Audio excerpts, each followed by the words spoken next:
Baik, ada yang tahu nggak kita materi minggu lalu tentang apa? Pertumbuhan ekonomi.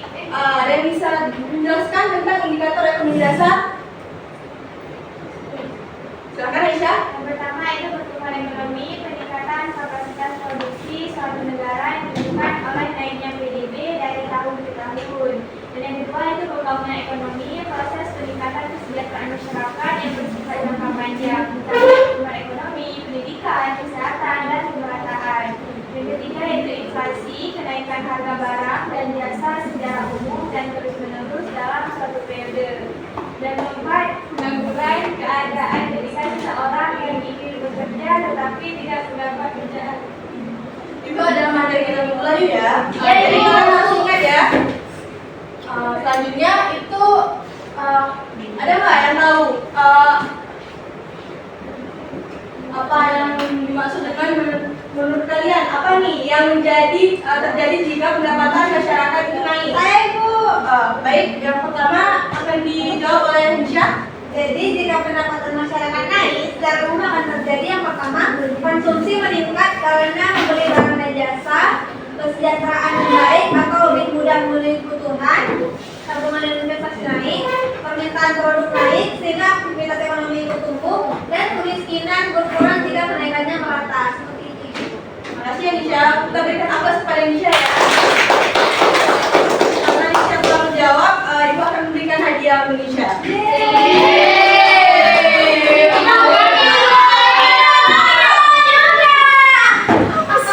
Pertanyaan kedua itu, menurut kalian apa yang membuat suatu negara itu maju secara ekonomi? Siapa yang menjawab? Saya. Ya, Ibu Ida,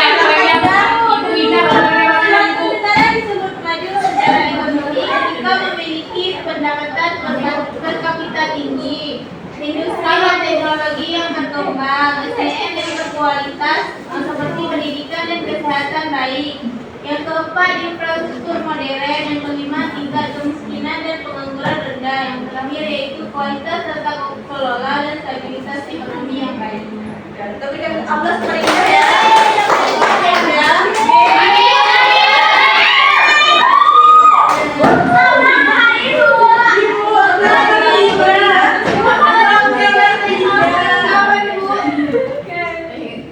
Ya. Ibu, ya Elisa. Pertanyaan nomor 3 saya akan menjawabnya Bu. Ya, yang mana pertanyaannya bagaimana cara mengetahui apakah ekonomi Indonesia sedang naik atau turun? Ekonomi Indonesia itu dapat diketahui sedang naik atau turunnya melalui indikator-indikator seperti pertumbuhan PDB, tingkat inflasi, nilai tukar rupiah, tingkat pengangguran, dan neraca perdagangan Bu. Untuk kalian kepada Elisa. Nanti ya,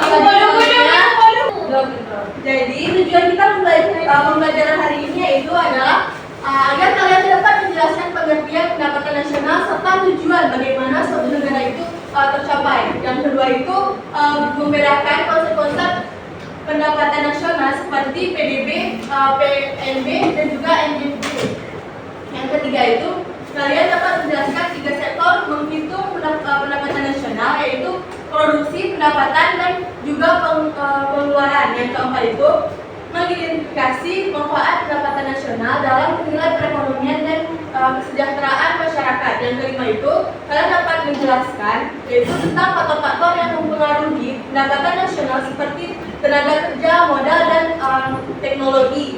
Selanjutnya kita akan melanjut ke pembahasan kita yaitu tentang pengertian pendapatan nasional. Di sini pendapatan nasional adalah nilai total barang dan jasa akhir yang dihasilkan suatu negara dalam periode tertentu. Misalnya pemerintah itu menghitungnya itu dalam satu tahun ya Nana. Di sini ada konsep dasar konsep pendapatan nasional. Siapa yang ingin membacakannya? Saya. Aisyah, Fadisha, silakan. Konsep pendapatan nasional yang pertama PDB atau produk domestik bruto, yaitu nilai barang dan jasa yang diproduksi di dalam negara baik oleh warga negara maupun asing. Yang kedua yaitu PMB atau produk nasional bruto, yaitu nilai barang dan jasa yang dihasilkan oleh warga negara baik dalam maupun luar negeri. barang modal. Yang keempat yaitu NNI atau Net National Income, yaitu NNP dikurangi pajak tidak langsung. Yang kelima NPI atau Personal Income, pendapatan yang tidak diterima masyarakat sebelum dikurangi pajak. Yang keenam yaitu DI atau Disposable Income, yaitu pendapatan yang siap digunakan untuk konsumsi dan tabungan setelah dikurangi pajak. Yang ketujuh yaitu pendapatan per kapita pendapatan nasional dibagi jumlah penduduk. Oke, baik. Terima kasih kita ucapkan kepada Syira telah membacakan tentang konsep pendapatan nasional di sini. Pendapatan nasional itu yang pertama ada PDB, di mana ini adalah produk domestik bruto, yaitu nilai barang dan jasa yang diperoleh di dalam wilayah negara, baik oleh warga negara maupun asing.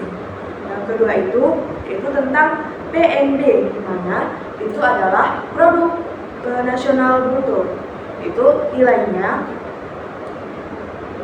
barang dan jasanya itu yang dihasilkan oleh warga negara, baik di dalam negara sendiri maupun di luar negara.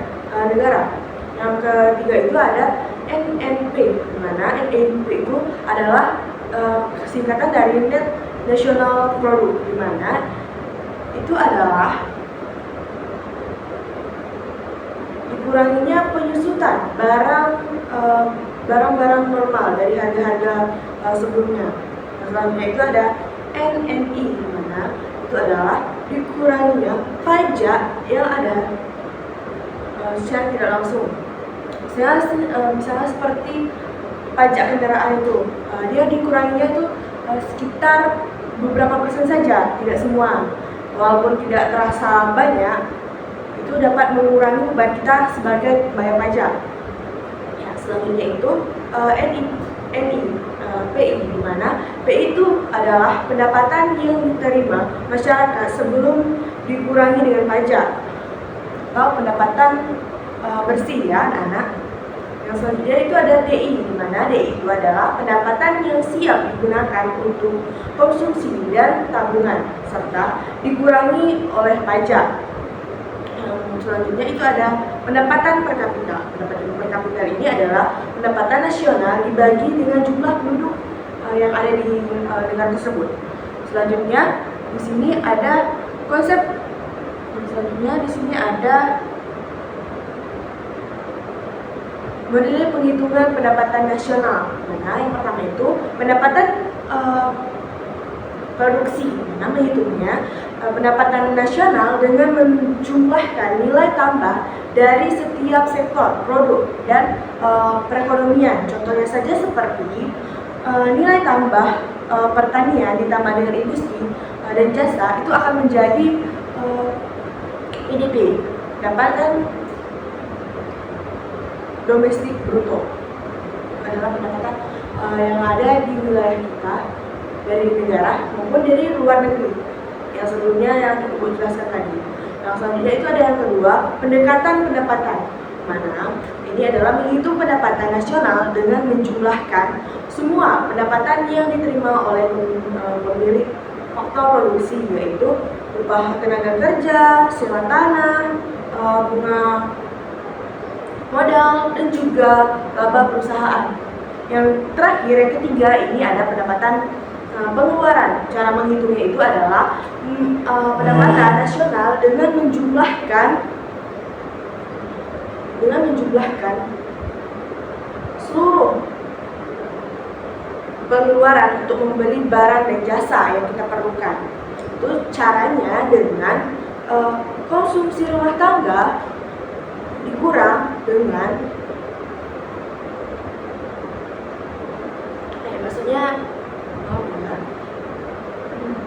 Dimana cara menghitungnya adalah konsumsi rumah tangga atau C ditambah dengan investasi perusahaan I, yang selanjutnya ditambah dengan pengeluaran pemerintah, lalu dikurangi dengan ekspor dan impor, ya anak. Yang selanjutnya itu ada manfaat kita menghitung pendapatan nasional. Di sini manfaat kita menghitung pendapatan nasional ini adalah menilai kemakmuran negara kita. Yang kedua itu mengetahui pertumbuhan ekonomi, di mana sih pertumbuhan ekonomi di Indonesia ini apakah udah baik atau belum.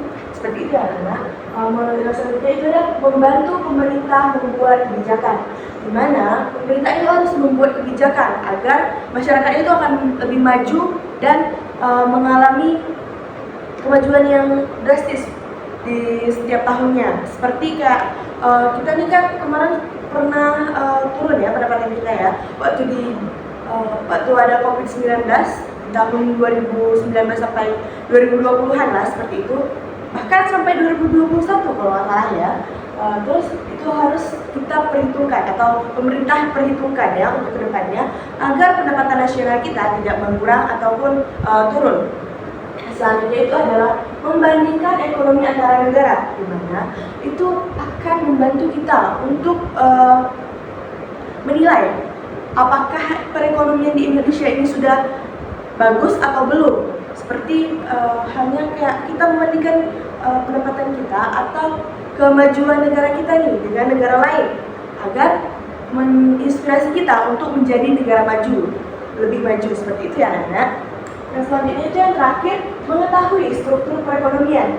Ya, seperti itulah. Kita harus mengetahui nih struktur perekonomian di Indonesia agar perekonomian kita ini membaik. Dan selanjutnya, indikator kesejahteraan yang berkaitan pendapatan nasional.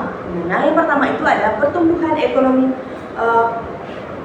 yaitu berupa peningkatan PDB real dari tahun ke tahun ya. Seperti yang Ibu jelaskan tadi, kita harus melihat nih apa sih progres pemerintah atau bagaimana sih pemerintah menghadapi perekonomian kita sekarang agar lebih maju ke depannya. Nah, selanjutnya itu ada distribusi pendapatan, mengukur ketimpangan pendapatan, misalnya seperti koefisien ini, dimana itu seperti kita mengukur pendapatan kita dari tahun ke tahun ya anak-anak, apakah udah membaik atau belum. Yang ketiga itu ada pendapatan per kapita. Semakin tinggi pendapatan kita ini per kapitalnya, maka potensi kesejahteraan semakin baik. Ya, seperti yang Ibu telah jelaskan tadi ya, bahwasanya kalau kita pendapatan kita naik itu akan mengakibatkan kemakmuran atau kemerataan lah, biar tidak ada kemiskinan lagi di sekitar kita. Yang keempat itu ada yang terakhir itu tingkat inflasi tinggi, menurunkan pendapatan real, dimana itu adalah cara kita untuk mencegah pendapatan itu agar tidak terlalu menurun, biar naik-naik seperti itu ya anak-anak. Dan selanjutnya itu faktor yang mempengaruhi pendapatan nasional. Di sini ada 6 faktor yang dapat mempengaruhi pendapatan nasional. Yang pertama itu ada jumlah dan kuantitas tenaga kerja, di mana semakin banyak tenaga kerja dan semakin tinggi keterampilan, semakin besar produk suatu negara sehingga mendapatkan pendapatan nasional tinggi. Seperti itu ya anak. Yang kedua itu modal. Meski pendapat yaitu dari modalnya yaitu adalah mesin, peralatan, teknologi produksi, nah seperti itu ya. Ini mengakibatkan keterbiasaan. Ini mengakibatkan, maaf ya anak, ini mengakibatkan ketersediaan modal yang baik membantu proses produksi menjadi lebih cepat dan efisien sehingga output nasional meningkat. Selanjutnya itu sumber daya alam, yaitu SDA kita ya anak-anak. Negara yang memiliki SDA yang melimpah seperti minyak bumi, gas, batu bara, atau lahan subur dapat menghasilkan lebih banyak barang sehingga menambah pendapatan nasional. Ini seperti kita nih kayak di Papua tuh kan ada penambangan emas tua, itu akan menambah pendapatan nasional kita. Yang keempat itu ada kemajuan teknologi, di mana teknologi ini lebih membantu kita untuk meningkatkan produktivitas kerja dan efisien penduduk sehingga menambah output pendapatan nasional. seperti Mas tadi ya, ini juga akan sangat berpengaruh untuk meningkatkan pendapatan nasional kita. Yang selanjutnya itu ada stabilitas politik dan keamanan, di mana kalau kita merasa aman, kita akan merasa lebih apa ya namanya itu, percaya diri atau lebih leluasa untuk mencari pendapatan atau penghasilan di luar sana. Seperti ini kayak di Medan nih, kalian tahu kan Medan gitu, dia kan kriminalitasnya cukup tinggi. Jadi untuk orang itu beraktivitas di malam hari itu sangat-sangat dibatasi atau tidak sama sekali. Bahkan ada kawan ibu nih ya, dia tuh tinggal di Medan itu, bahkan kalau malam itu jam-jam 8 itu udah nggak berani keluar karena dia takut tidak adanya keamanan dari tempat tersebut. Jadi salah satunya itu ada keamanan itu menjadikan kegiatan ekonomi menjadi lebih lancar, investasi meningkat dan produksi tinggi tanpa terganggu atau terkendala oleh keamanan atau rasa keamanan dia. Yang selanjutnya itu ada yang keenam, yang terakhir, kebijakan pemerintah, di mana kebijakan pemerintah ini yang dapat seperti keningkatan pajak itu dapat meningkatkan pendapatan negara. Karena yang seperti yang kita ketahui, pajak itu masuknya adalah ke kas negara dan diatur oleh pemerintah untuk dibagikan lagi ya, atau dialirkan. Seperti kayak kita membuat jalan itu kan uangnya itu kan dari pajak yang dikumpulkan lalu didonasikan untuk membuat jalan kita yang kita pakai, walaupun tidak terasa secara langsung nih manfaat pajak itu, tapi kan kita tanpa sadar itu menikmati hasil pajak kita sendiri ya anak-anak. Jadi untuk orang tuanya itu kalian harus mengingatkan mereka untuk membayar pajak.